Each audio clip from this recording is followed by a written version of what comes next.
We live in dangerous times, and yet the security funding for Nigel Farage, labelled a racist by Labour, has been cut. We speak to the Tory MP Sir David Davis, who has been lobbying the Home Secretary Shabana Mahmood, who, by the way, did describe Farage as worse than racist, to give him better protection. He's a believer in freedom, he's a believer in the rule of law, he's a believer in justice, and that was colourblind, put it mildly. So, I have my very strong views on accusing him of being racist. He's not. He's very strong on migration, but that doesn't make you racist. So, yes, I've known him a long time. I don't agree with his party. I think quite a lot of what he stands for is completely opposite to what I stand for. Tim, we discussed yesterday Zia Youssef, the Reform Head of Policy's claim that the Prime Minister was inciting violence against Nigel Farage, and he revealed that the Reform leader's security detail, which had been stepped up in the wake of the Southport riots last year, so he does get some government-funded protection. He's also funding his own bodyguards with, I think, donors' money. Yes. And he needs a lot of protection. We've both seen him. I mean, he does need to be surrounded by people, not just because of extremists that might threaten him, but fixated individuals. People do try and gather around him. He needs to be protected both from critics and sometimes his own supporters. Exactly so. And as part of that, Zia Youssef revealed on Sky News that government-funded part of his security attachment had been reduced by 75%. That does seem to be a curious decision in the aftermath of the assassination of Charlie Kirk, the MAGA right-winger who was killed only very recently. And now Nigel Farage has got an unlikely ally, well, maybe not that unlikely because they're both staunch Brexiteers, in Sir David Davis of the Tory party. Who tweeted, "I am not a reform supporter, but I am frankly disgusted by the attacks on Nigel Farage by the Prime Minister and Deputy Prime Minister." You may recall that David Lammy suggested that Nigel Farage might have sung Hitler Youth songs when he was young. David Davis carries on, "The PM claims that he wants to heal a divided country and then accuses one of his principal opponents of being racist. In a clearly premeditated campaign that involves half his cabinet, this is a disgrace." And he's followed up on that this morning, as I've reported in the Telegraph, and we can perhaps link that story to the show notes. He has now, David Davis, written to Shabana Mahmood, the new Home Secretary, to say you must review this decision in light of not only Joe Cox and David Amess, but also the assassination of Charlie Kirk, saying let's see the risk assessment upon which the decision to cut Farage's state-funded security was based. The information around it shouldn't be classified. Let's hear how you've come to this decision, because it does seem rather counterintuitive. You need to take urgent action now. When the last government was in power, I visited the home of one minister who had the kind of job where you would get targeted by cranks. And he'd been given a button. Ministers are given a special button to press to call for people if they think they're under threat. And we were standing in his kitchen and I said, "Where's your button? Where'd you keep it?" And he said, "I think it's in one of the drawers, but I'm not 100% sure." And I said, aren't you supposed to have this button by your side all the time? And he said, "Tim, if someone comes for me, they're going to get me." Yes. Let's be honest, MPs are very vulnerable. They are. They are meeting day to day with members of the public. Not all surgeries are guarded by the police. Also, former ministers, it should be pointed out, former Home Secretaries like Priti Patel, they leave office. They don't get the protection that's afforded to former Prime Ministers, for instance. So it is a topic of, I think, anxiety among politicians. Anecdotally, I've spoken to a lot of MPs, and I'm sure you have, particularly female MPs, that do feel more at risk now than they did when they first entered politics. I think that's fair to say. Yeah, I was shocked once when I met Suella Braverman for an interview, and we were scooped up by gentlemen who looked like they worked for the US security agencies. Were they speaking into their cuffs? They were very muscular as well and had one of those cars with tinted windows. Well, Sir David Davis joins us now to discuss this subject. Sir David, tell us, why are you supporting Nigel Farage on this, even though he is a political rival? Well, because I believe everybody has a right to life and to safety, and this is about his security. I mean, if that's what you're talking about, he had his security reduced, and we need to be sure that in the days of Charlie Kirk, in the days after Joe Cox, and the days after David Amess, that one of our most salient politicians doesn't suddenly suffer from a fatal attack. So that was it in a nutshell. It's as simple as that. I would do the same for absolutely anybody, no matter how I disapproved of them. What sort of protection should a politician of Nigel Farage's standing expect ordinarily to receive? Well, it's altered over the years. Look, I was on a death list for, I can't remember, 8, 9, 10 years. The IRA never told me, but they took me off. And I got no protection. But that was accepted in those days. Now, much more protection. We see copycat killings all the time. As I say, Charlie Kirk having been killed, that will put things in people's minds. So enough to make sure that that he's not susceptible to somebody coming up to him with a knife or a gun or a bomb and casually killing him. I mean, David Amess was killed by somebody with a knife because there was no security on his surgery. Joe Cox, I think, much the same. So protection whenever he's exposed to the public, I'm afraid.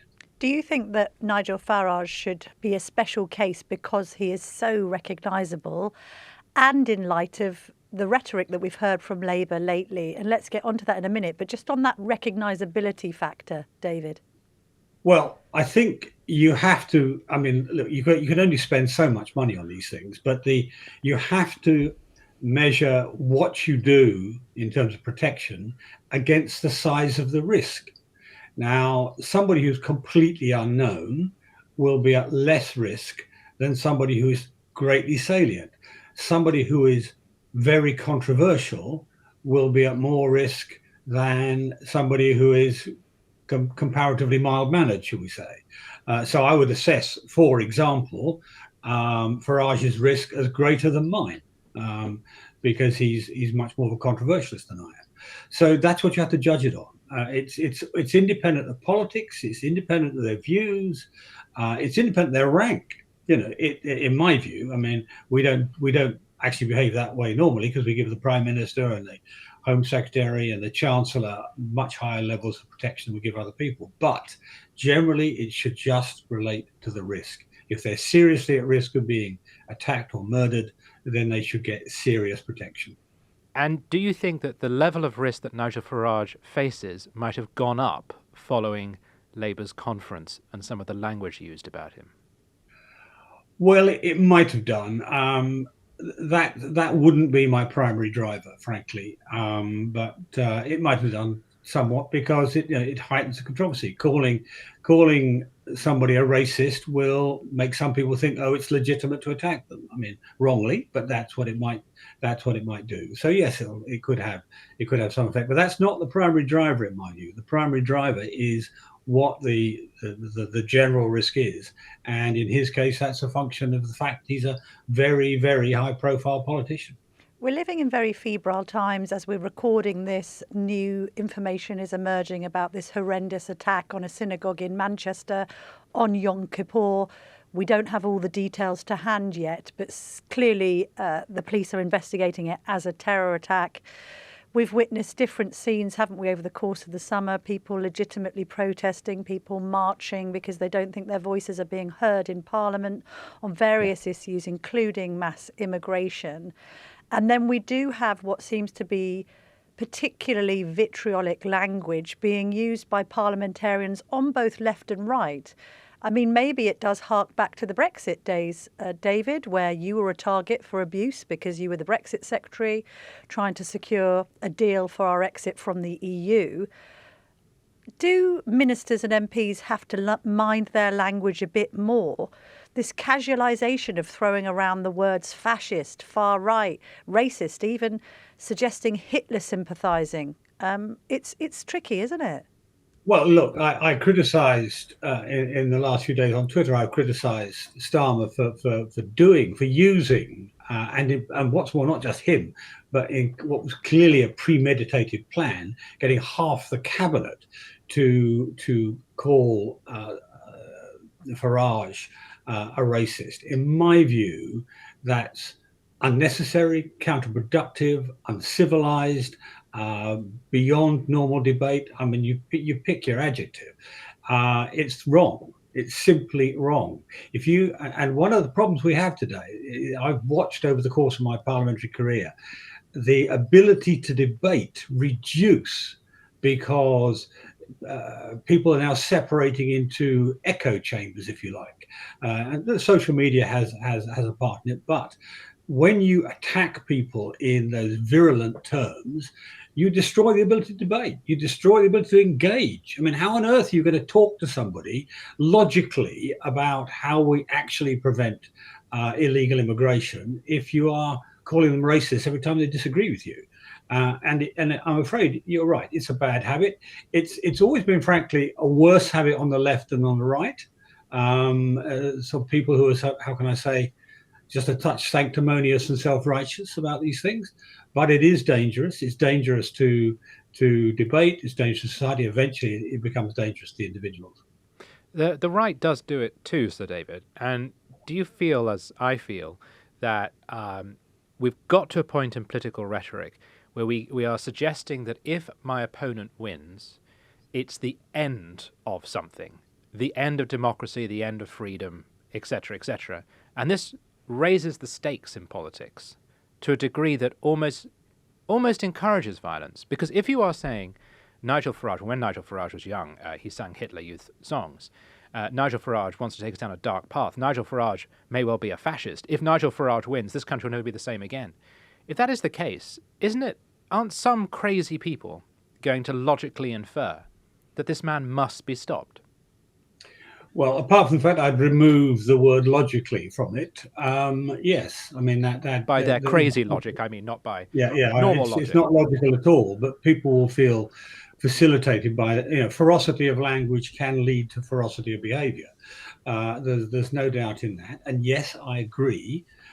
People shouldn't, it's hard to remove hyperbole from debate.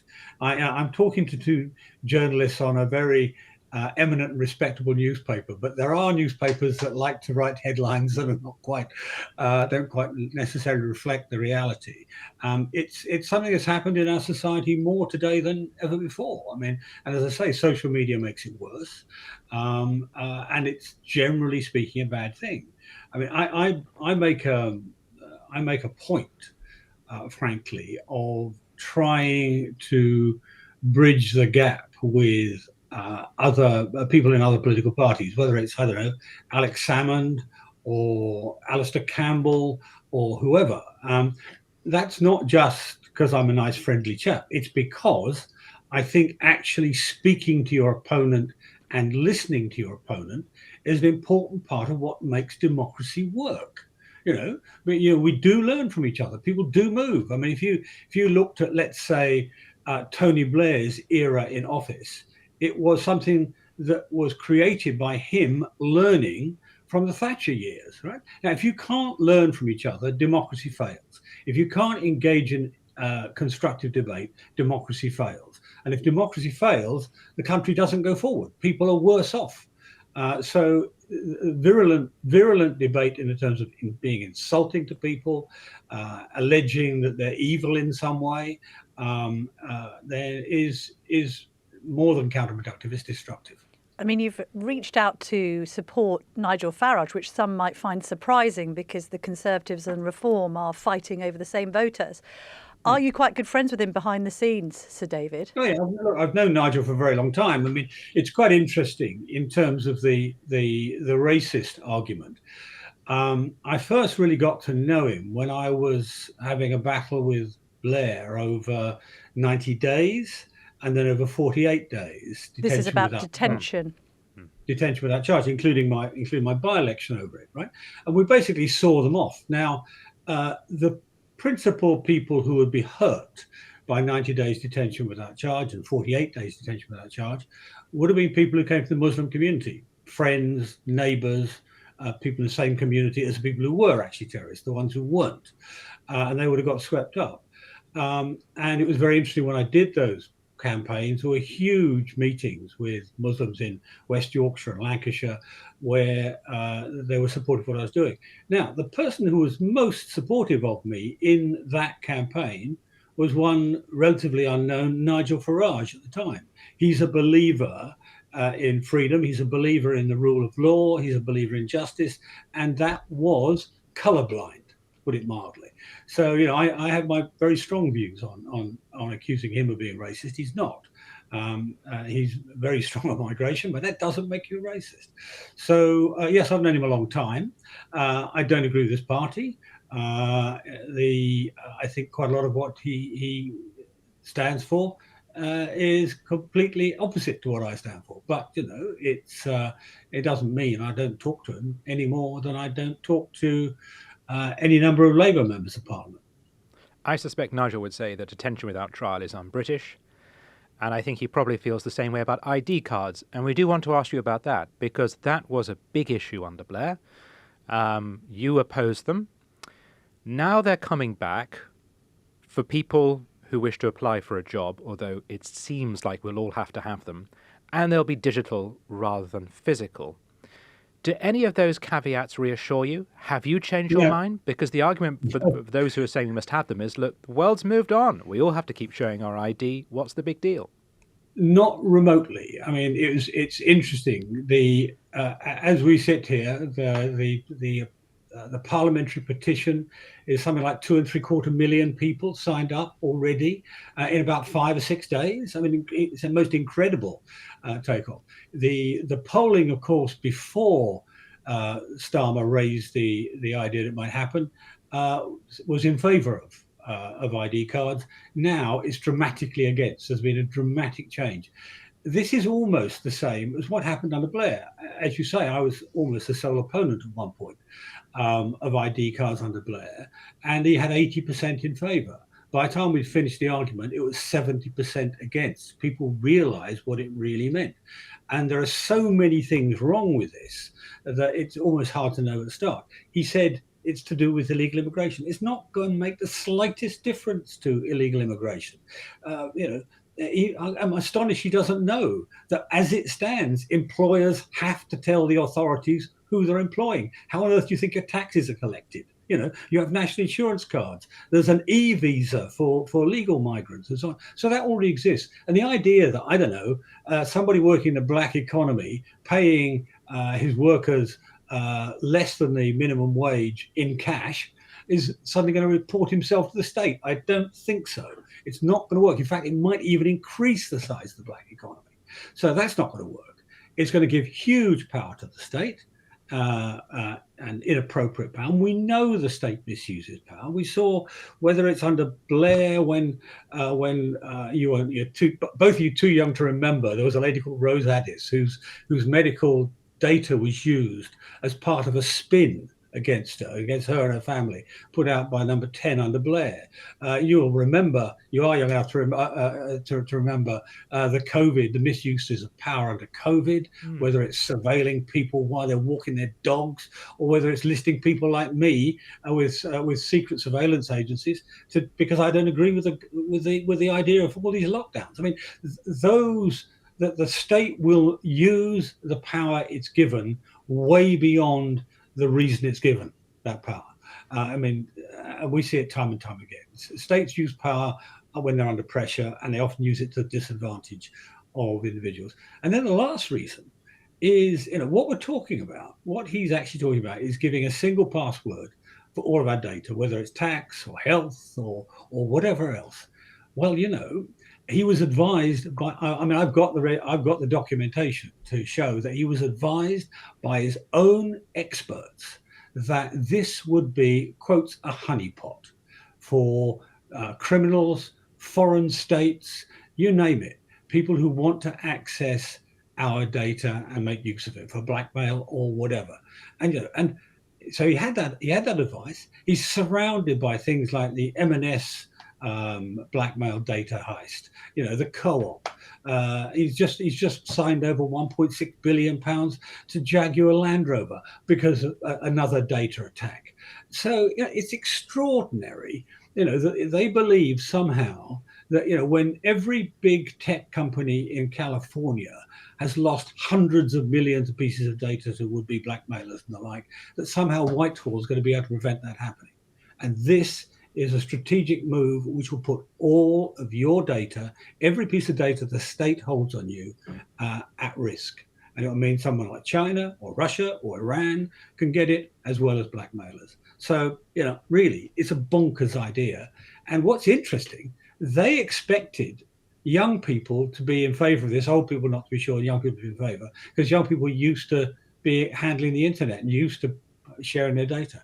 Actually, the biggest opposition comes from the young. Why? Because they understand the risk. They understand having half a dozen passwords is actually protects the data, because the criminal's got to get half a dozen passwords, and they're used to using password managers. Maybe Mr. Starmer needs Sir Keir Starmer needs a little bit of education on how data management actually works, how the internet works. Before you go, Sir David, just a quick one. Tim and I are going to discuss how Kemi should handle the Conservative Party conference in Manchester this weekend.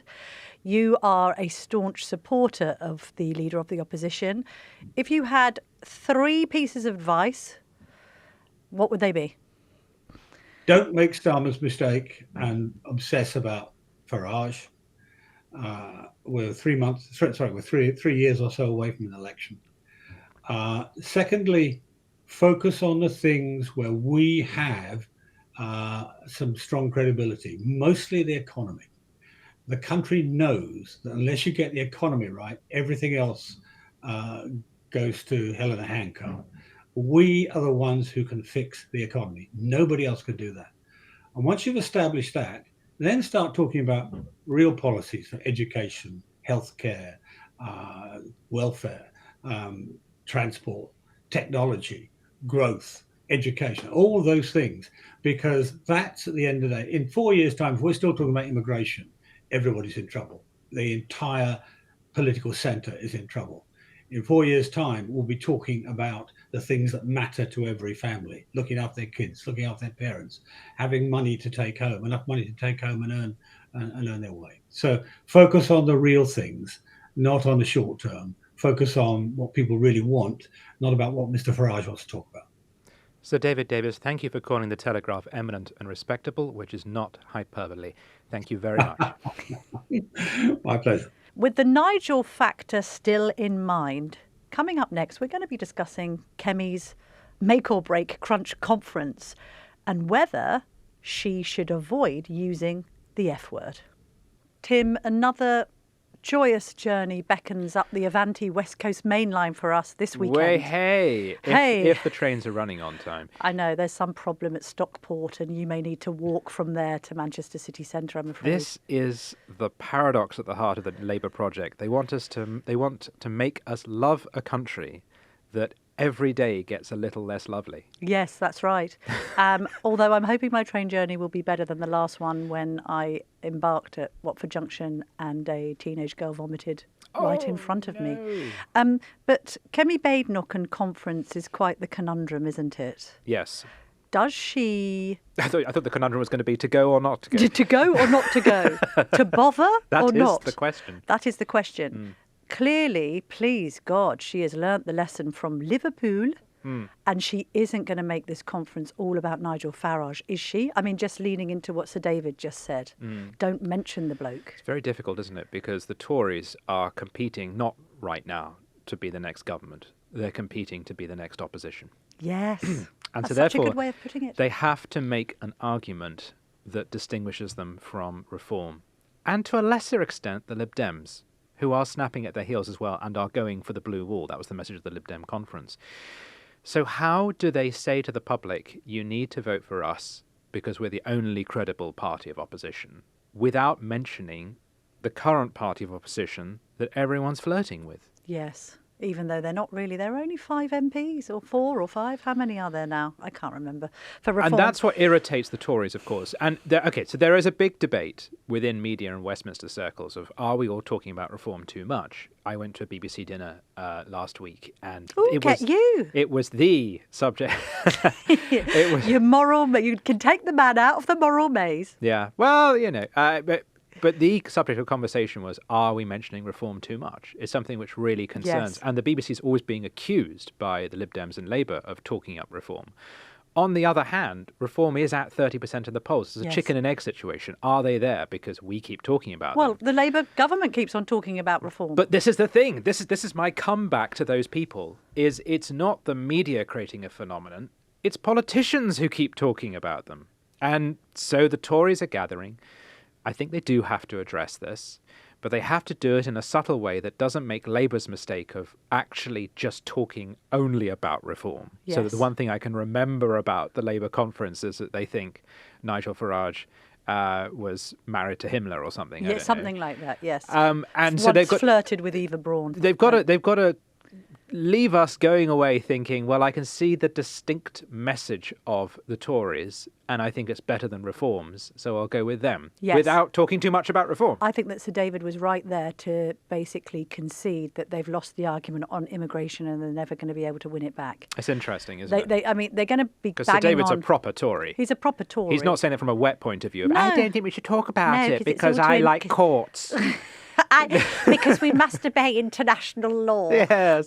No, I think it's because there's no way of winning the argument against Nigel Farage and reform, and therefore maybe just give up on that one. Anything you say, even if you're Robert Jenrick and you're literally, strapping on Nigel's flat cap and downing pints in the middle of the countryside. It's like debating sugar puffs with the honey monster. Exactly so. You're not going to win. You're never going to win it. No. And talking of the honey monster, Boris Johnson always used to remind me of a political equivalent of the honey monster.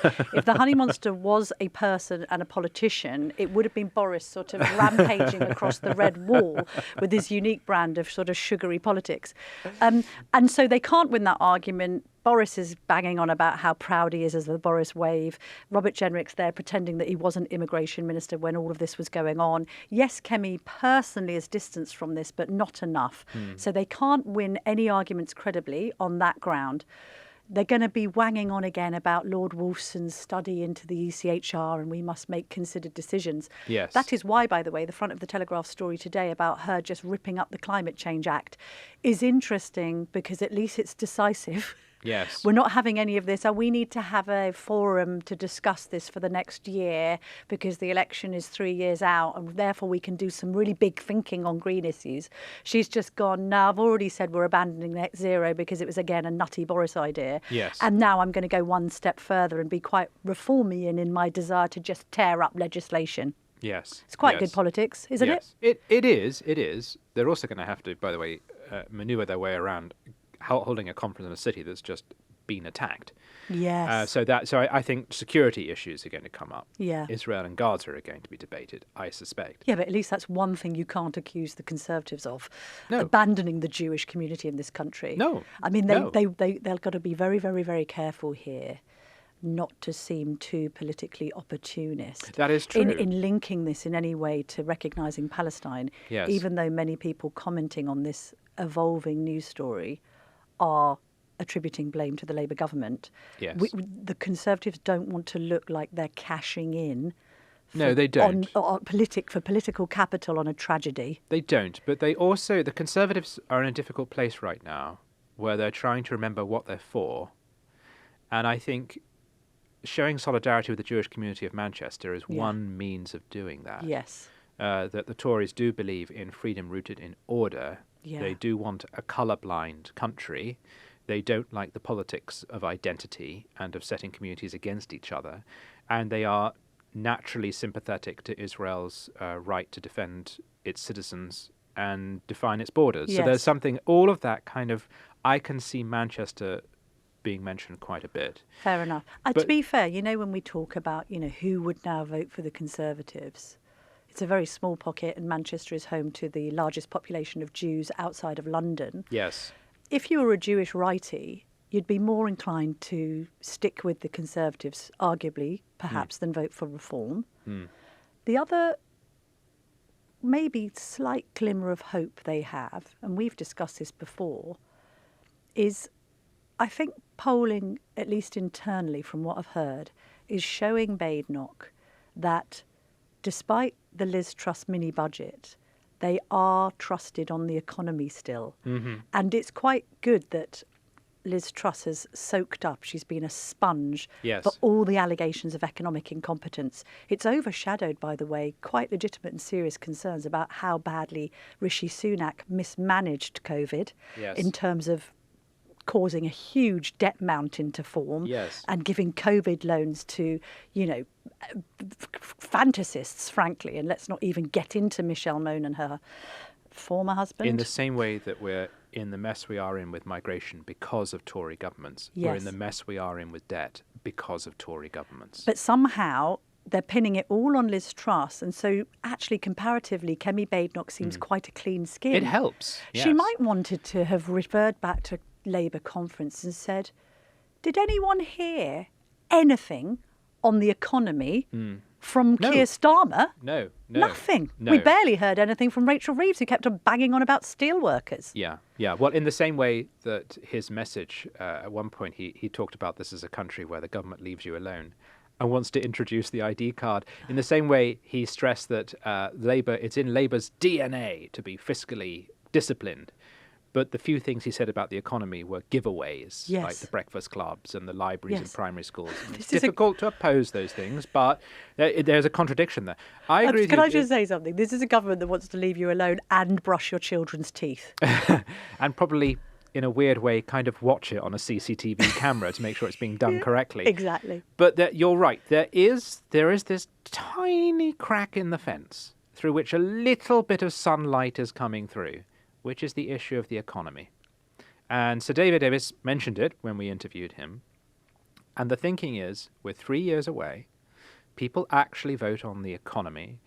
The economy is only going to get worse. One doesn't want that to be the case, but it probably is because of Labour's policies, because it's already weed in the soup when it comes to the economy. So people will be thinking about who is best placed to manage it.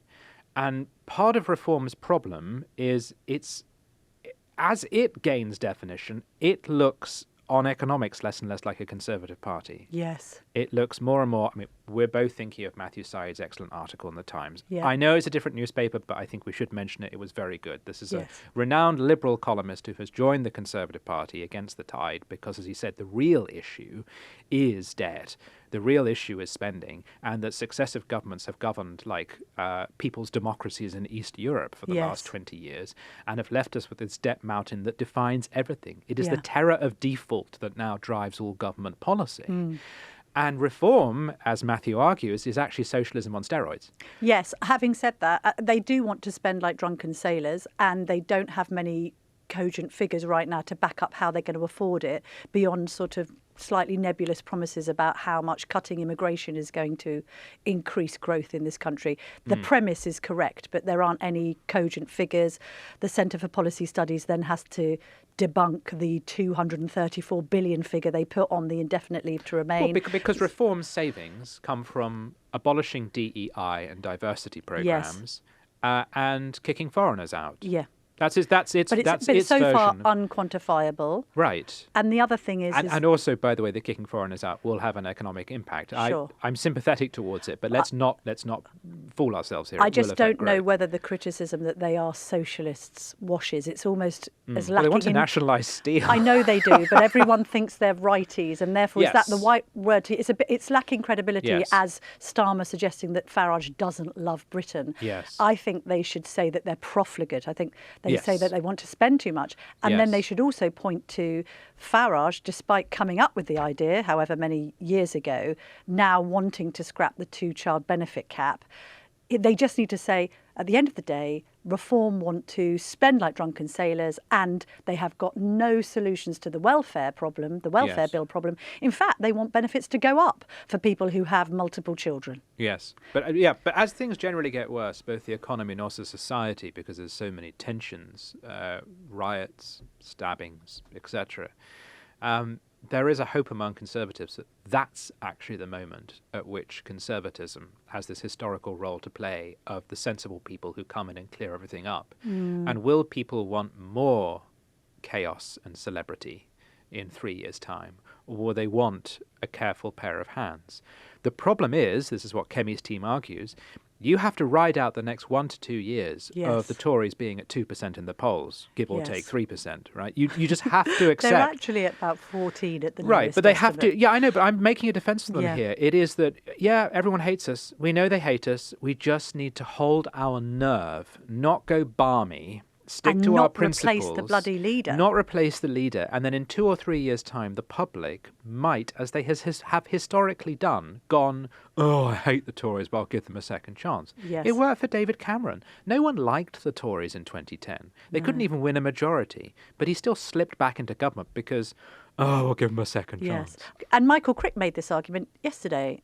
Will the reality of reform, once we're into an election campaign, really sort of come home and people go, look, it's all very well when it comes to voting for him and I'm a celebrity, but do I really want Nigel Farage to be PM? Many, many people will just go, But it didn't come home. F it, I'm going to do it. But there'll be many moderate righties who Yeah. go, hang on a minute. And actually, Kemi Badenoch, she's quite a tough bird. She's quite thick-skinned in a way. Too thick-skinned, people say. People say she's actually quite charmless. Yeah. And actually, it's that kind of person that does just dig in. Yeah, I'm going to dig in and get a load of abuse and our poll rating's going to tank. But I'm just going to go. It's a marathon, not a sprint.